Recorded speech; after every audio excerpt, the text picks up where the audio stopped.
So this one stuck out as the one that had much lower success. So I'll just do it quickly. Maybe it was because you forgot to add plus c. I'm not sure. But this would be 2 times t plus 7 to the minus 4. Yeah, there's almost like it's almost like not even undoing the chain rule. It's just the 2 comes along for the ride, and we're just going to do the antiderivative of something to the minus 4. So it's going to be 2 times t plus 7 to the minus 3, and then we'll need a negative 1/3. And then the derivative of the inside is just 1, so there's no other mess to clean up there. So then you got to do plus c.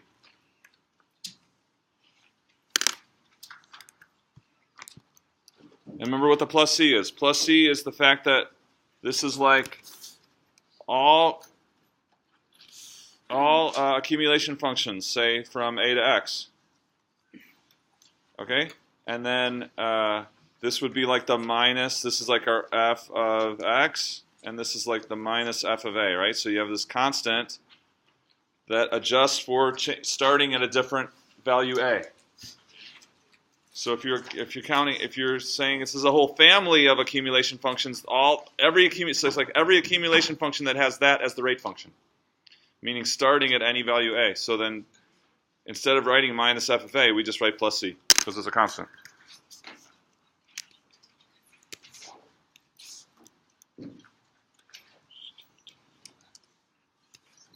Just make sure that I'm, or maybe another problem was that you put x in the answer. That could have been a problem because this one's in terms of t.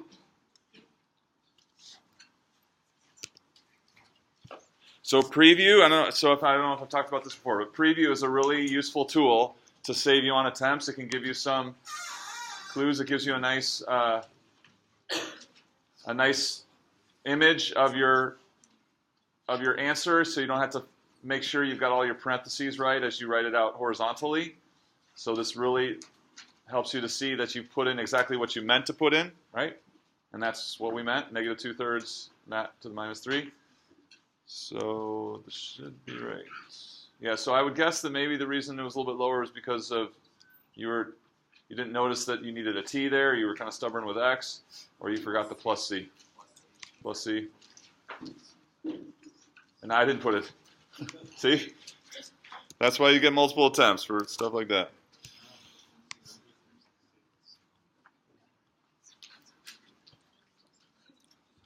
All right. Any questions on that? Okay, so let's go on to the next. So, like I said last time, undoing the chain rule is always your first line of defense. So many of these will involve undoing the chain rule, okay? Just outright. So always look for that first. You're looking for that pattern of, you've got a composite function, right? And you also have something of the derivative also multiplied on, the derivative of the interior. That's the result of chain rule, and what we're going to focus on that and undo G prime, right? Undo G prime and clean up the mess. So always be on the lookout for this first. Undoing the chain rule. So the next one we're going to do is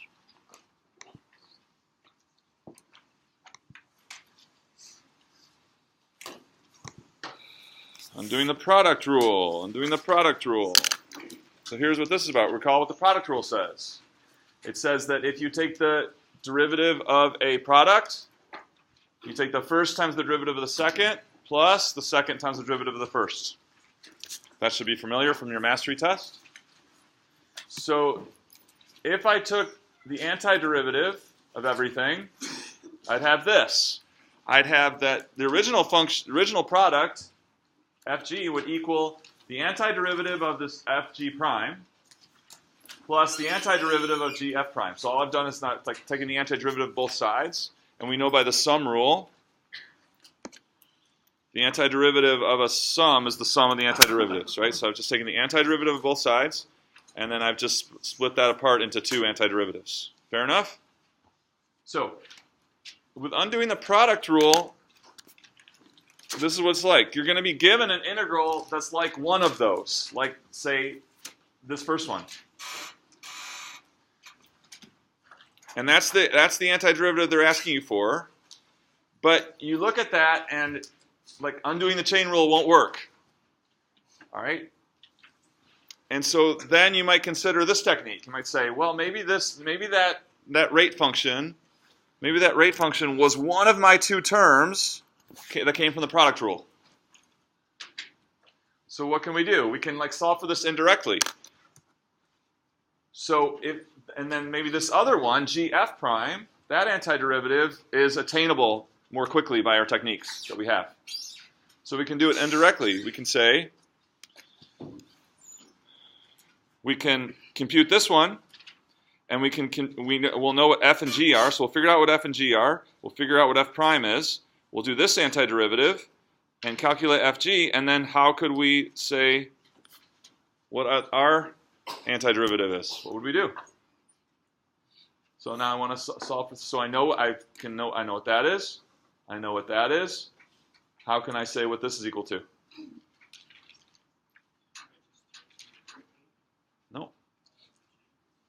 No. So I have subtract, right? Subtract. I'm just going to take fg minus the one that I can do. And that's going to be equal to the one that I can't readily do. Does that make sense? So we're thinking about that our rate function is one of the two terms of the product rule.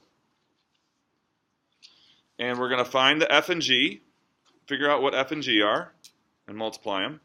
And then also figure out what f prime is, and see maybe if that's an easier antiderivative that I can do, then I can just say, what does this equal? It equals fg minus that. Just a simple step of algebra, right? Fg minus that will equal the red one. Does the approach make sense? All right, so let's do some examples. So again,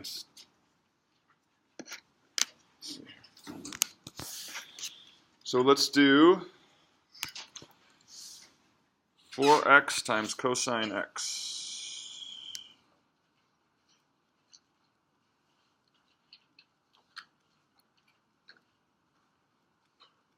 So we want all accumulation functions that have 4x cosine x as the rate function. All accumulation functions that have 4x cosine x as the rate function. And so the first question we ask is it undoing the chain rule? So is this undoing the chain rule?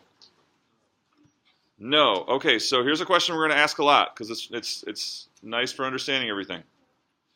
What very small change could I make to this rate function? What's the smallest change I could make to this rate function so that the technique we use would be undoing the chain rule? So what very small change to this rate function would result in the technique for antiderivative being undoing the chain rule, the one we've worked on so far? What's that? All right, so change the x to in cosine squared. Do you see it? Do you see now that this problem is undoing the chain rule? Why? Because 4x is essentially the rate of change of the interior function. You should recognize that. That's what recognizing undoing the chain rule is about. That because this is like my f prime for this interior f, so a first attempt would be? What would first attempt be for undoing the chain rule if this were the problem?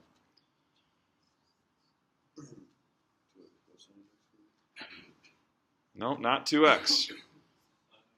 Sine x squared. You should be thinking sine x squared. If you're not, then you missed out on the web work last time. You're not.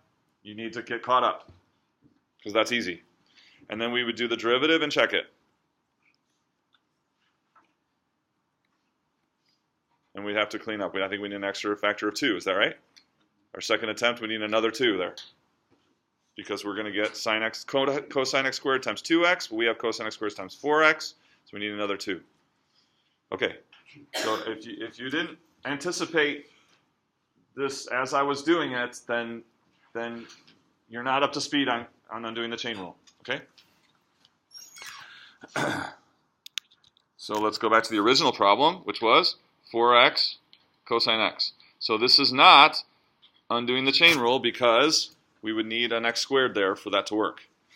So instead, so we come to this and we say maybe it's this undoing the product rule, so we're going to think about this.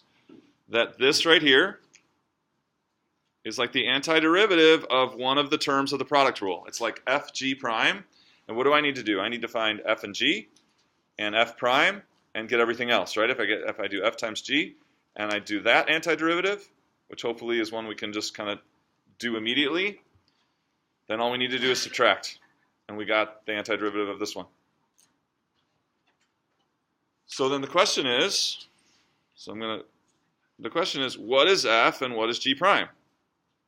So it's kind of like we have two choices, right? F could be the 4x and g prime cosine x, or f could be the cosine x and g prime could be the 4x. So how do you know? Well, experience, doing it, okay? And so what you do is, if you don't have any experience with it, then you just try something. And if this turns out to be something that you can do, this other g f prime, then you picked correctly. If g f prime turns out to be something worse than this, harder, then maybe you chose incorrectly. Okay, but so with ones like this, if we're going to find f prime, maybe we want to think about f prime becoming simpler, right? F prime making things simpler for us. So what would we pick? 4x or cosine x for f if we're thinking f prime is going to be something simpler? 4x, because then f prime is 4. We like constants better. Constants are much easier to work with than functions of x. So this is maybe indication that this is the way to go. So then g prime is cosine x. And now we have a mini antiderivative to do here. We need to get g. So if g prime is cosine x, then g is sine x. And now we can just set this up. What is f times g? F times g is 4x times sine x equals our answer, right? So we're going to find that indirectly. We're not going to actually compute that, but we're going to find f times g and then plus g f prime. So what's g? Sine x. F prime is 4 dx. Do you see what I did? Doesn't make sense. Okay, so then the question is this new antiderivative that I have to solve, is that doable or more attainable? 4 sine x.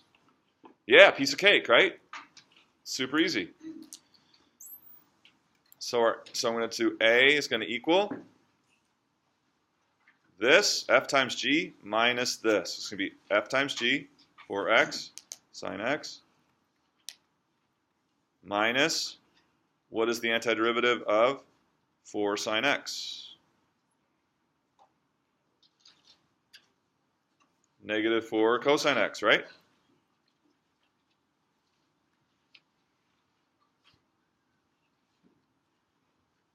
And then we want all accumulation functions that have that as the rate.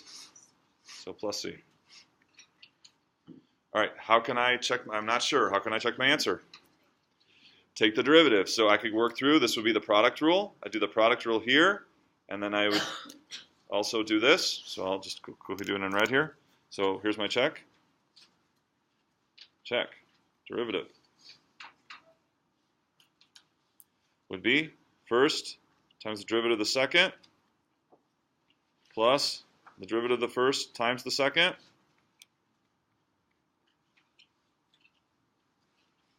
plus the derivative of this. This is 4 cosine x. Derivative is minus 4 sine x.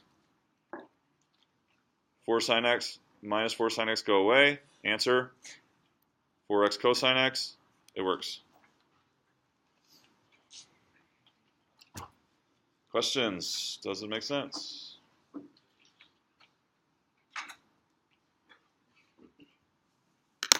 Okay.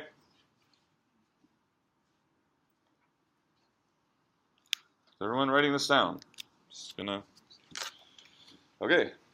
3. Let's do e to the 3x times x squared.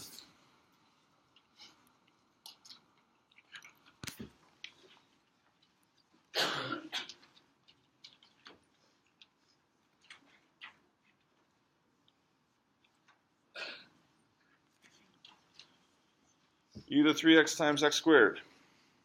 Again, we're going to think of this as, so first of all, Is it undoing the chain rule? Is it undoing the chain rule? No. What small change could I make to this rate function so that undoing the chain rule would apply? No, don't say it. Everyone think about it. Everyone think about it. What small change to this? It's the smallest change you can make, say, so that undoing the chain rule would apply. And then why don't you take a minute to see if the person next to you had the same idea. What small change to this would make it undoing the chain rule? The smallest change you can make. Everyone talk to somebody. Go.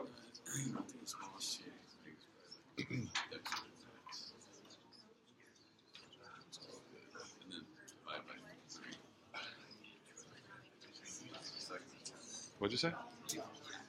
Make the x just an x and just divide by 3. Nope. If you make that an x, that won't be undoing the chain rule. What's that? Oh, it's right. Oh, you want to just move this here? That would do it. But what if this was stayed x squared? What could you do? Make it 3x to the cube. Right. Cubed. Yeah. Okay. Volunteer, what do you think? Joe, what you guys talk about? Joe? Yeah. We talked about making x squared into x into x cubed.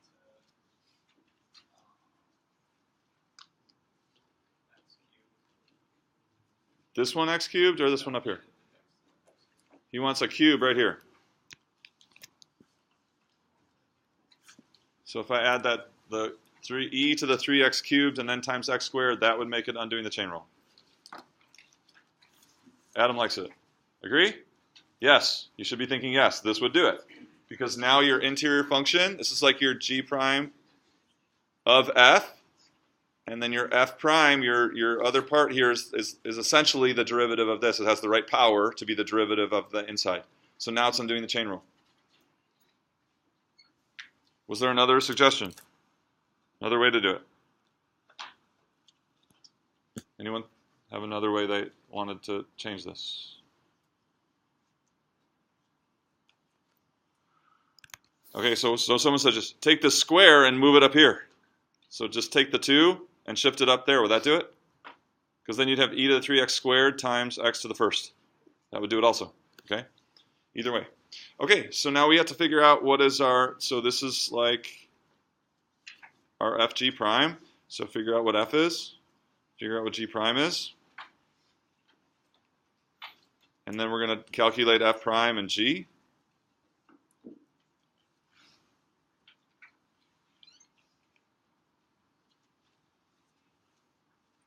So the question you just asked us about is the easiest way to make the chain rule problem. Yeah.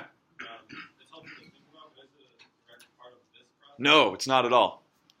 It has nothing to do with solving this problem. It's a new problem. So it's like, how would we change the problem so that would undoing the chain rule apply? So it's just practicing our understanding of the difference. Okay. Like it's about identification. Okay. Nothing to do with solving this problem. Yeah, good question. Yep. Okay, so what are we going to choose for f? Going with the same thing we did last time, what might we choose for f? Yeah, so x squared. Because e to the 3x, what's the derivative of that? It's still e to the something. So you're really, it's not like doing any work for you. It's not making it any easier. But x squared, derivative is, it's still a function of x, but at least the power is 1 less, and maybe that will help. Okay, we'll see. All right, and so then, and if it doesn't, then maybe we try it the other way. But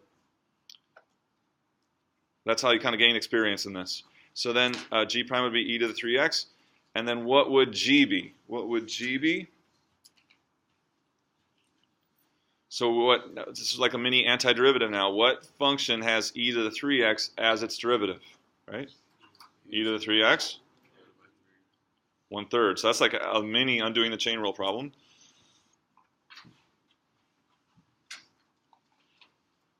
Okay, so we'll set this up. We'll do it down here. So f is x squared. So x squared times g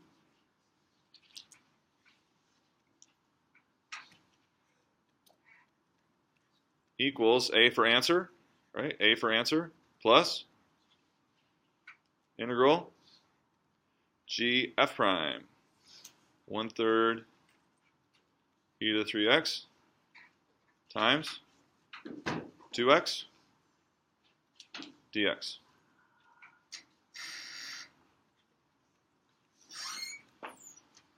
That's a 3.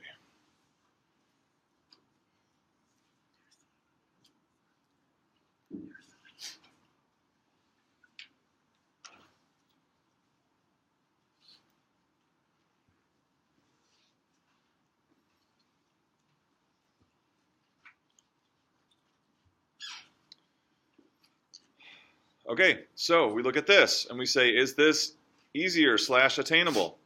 1/3 e to the 3x times 2x dx. Well, that's a product that's kind of complicated. Is it undoing the chain rule? Is that undoing the chain rule? No, we'd need a square right there, right? If it were 3x squared, it would be, but it's not. So did we make any progress here? Did we make any progress? We kind of have something like what we had before. But did we make progress? How is it that we made progress? How could we do this? What's that? Do it again, right? So if we do it again, look what happened when we did it the first time. This x squared became x to the first. If we do the exact same thing again, so like as a sub-problem, if we undo the chain rule, we would expect to get what, that power to reduce one more time. And then we just have the exponential, and we could do that. Okay, so we'll do that in red. So over here, in red, I'm going to work on this one as a sub. Well, you guys are as a sub problem. So, and we're going to use so we don't get confused. We'll use capital F, capital G prime, and then capital F prime and capital G to make sure that we're.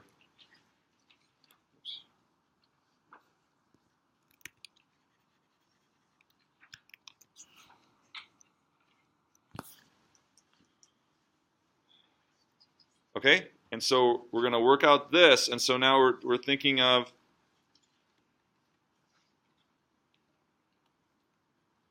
its own subproblem here.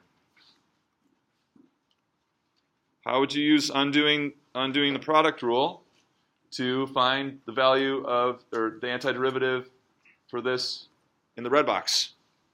So you're going to work on that, and then if you're inclined, then take your answer and work it back to find the original answer, which was our capital A. Okay, so you're finding the antiderivative of what's inside the red box, which is like a new example. It's a sub-problem of this one. So I got this set up for you. So fill everything in and work it out, and I'll start taking attendance. Is the task clear? You're working out this sub-problem, which is using undoing the product rule to find the antiderivative of what's in the red box. Okay.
Yes.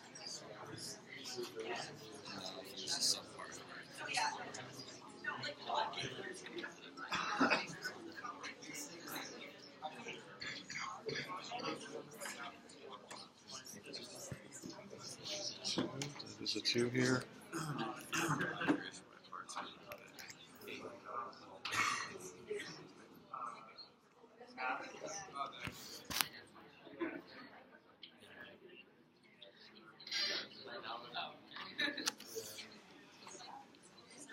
How'd you do on your subproblem? I got 2/9 x e to the 3x minus 2/27 e to the 3x. How'd you do? Bryce got it. Yeah. Hold on a sec. Go ahead. Because we're trying to find what a is, right? And a is going to be f times g minus the value of this integral, which was supposed to be the easier one. But the easier one needed the parts too, the undoing the product rule too. How are you going to? So to get a, we need to remember to get the one that we wanted.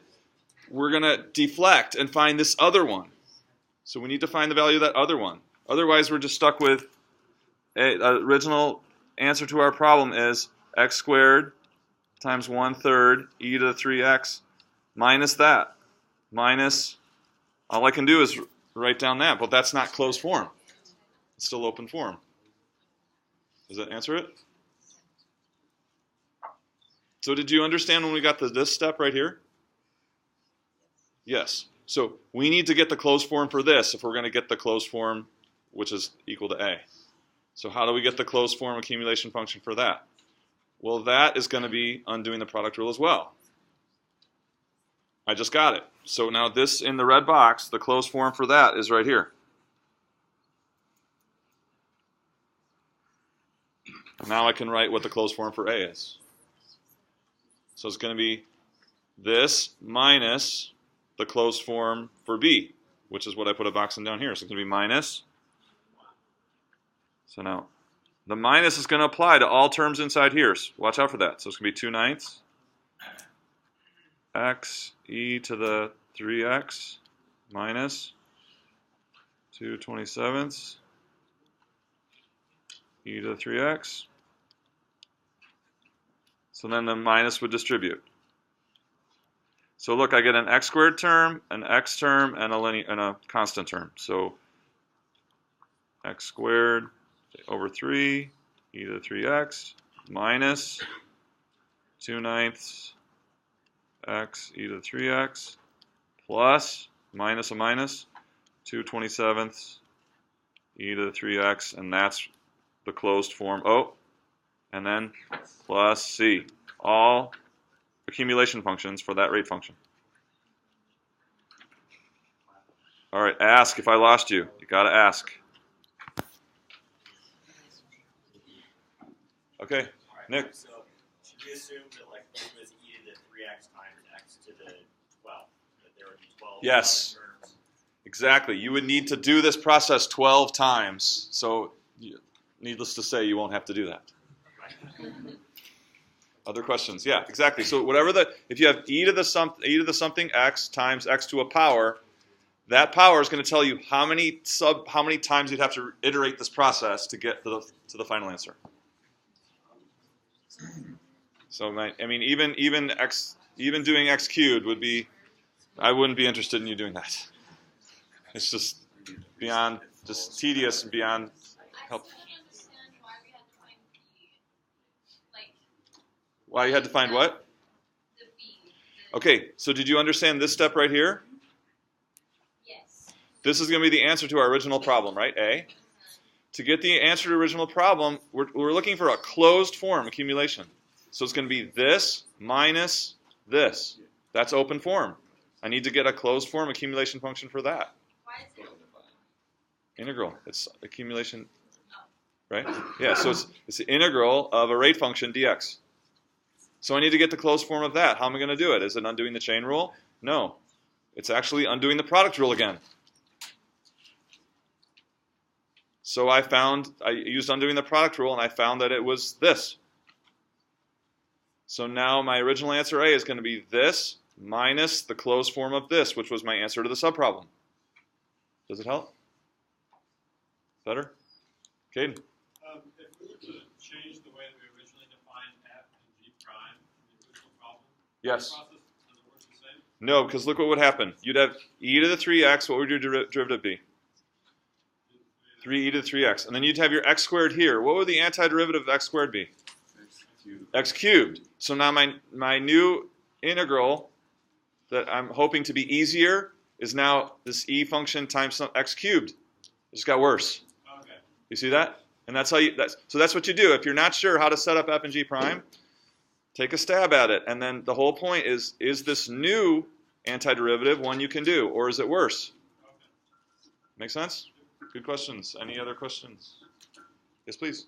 Okay, it's not actually why don't we, if this is the derivative of a product, why don't we have the f prime times g also? Prime times g. Like, because, right, what we're given is just Actually, one half the product. hold on a second. Let me get this up here again.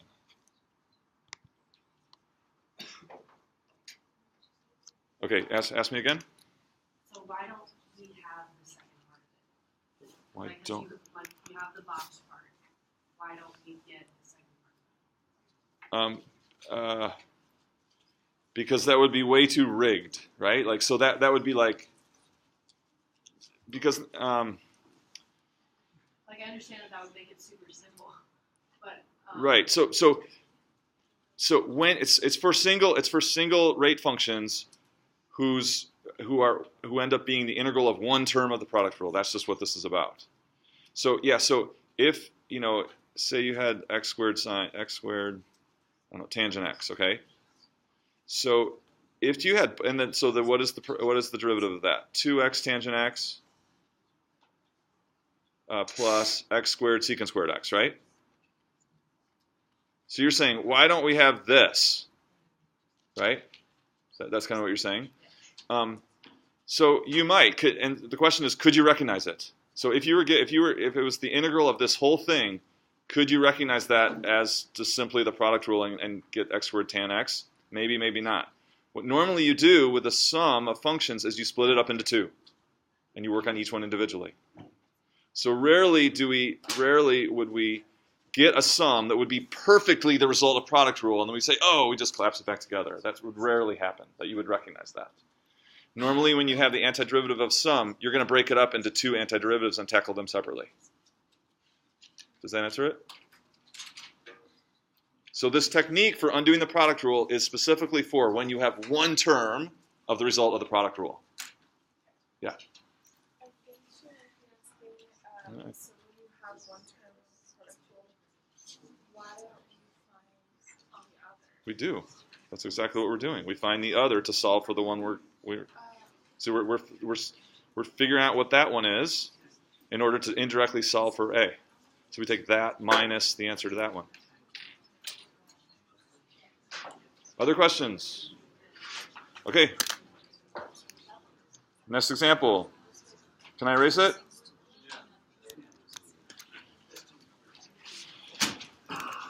You guys try this.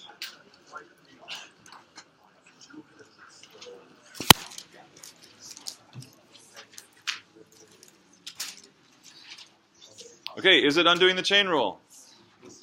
No. Is the antiderivative 1 over x? Is the antiderivative 1 over x? It's been attempted by millions of calculus students throughout the ages. The antiderivative of natural log of x is not 1 over x. Where's the confusion there? It's the derivative. 1 over x is the derivative, not the antiderivative. So, hint.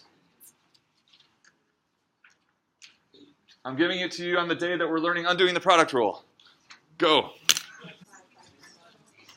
Is ln of x going to be f or g prime? That's what you should, if you made any progress at all, that's the first thing you're trying to figure out. So, if it's g prime, then what happens? Yeah, then this little antiderivative is exactly the problem you're asked to do in the first place. So it can't possibly g prime. You should have discovered that if you were unsure. If you put g prime as ln, then this little problem right here to get g quickly is the same as the problem you're given. Therefore, f is ln x, so f prime is 1 over x. So then what's g prime? Good. And g is x. And then we're home free. Ln of x times x equals the answer plus integral of x times 1 over x, which is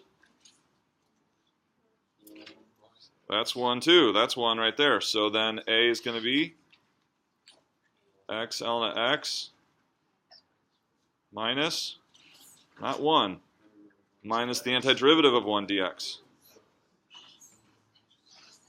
X. Right? So this is antiderivative of 1 dx, which is x, plus c.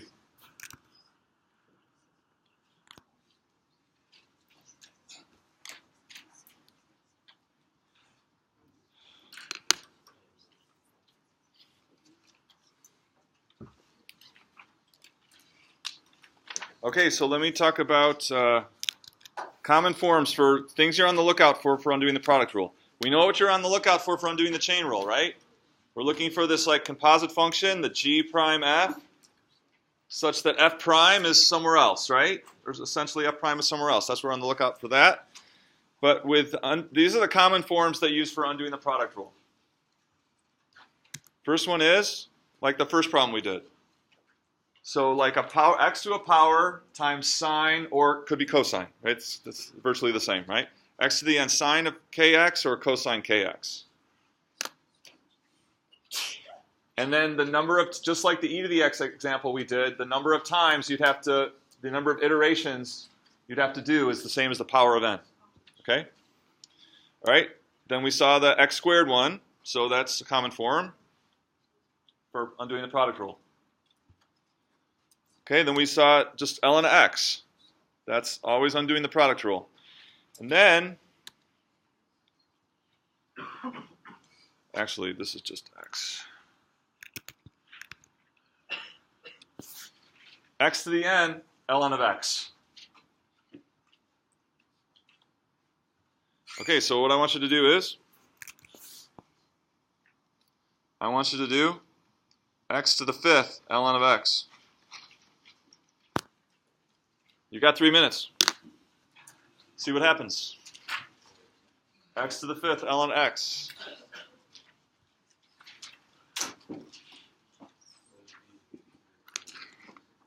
How many times is it going to take? Give it a try and find out.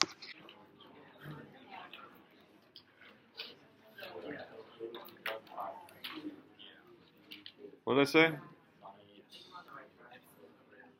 I was totally wrong. There we go. That's how you get started. And how many times does it take? And you didn't finish the problem. How many times does it take? Once. It works in one trip. So this, unlike if this is an e function or a cosine or sine function, this always just takes one. You just do it once and it works. So if you're not convinced, so this is the setup. Finish the problem. Finish the problem on your own. You'll see it takes one time to do it.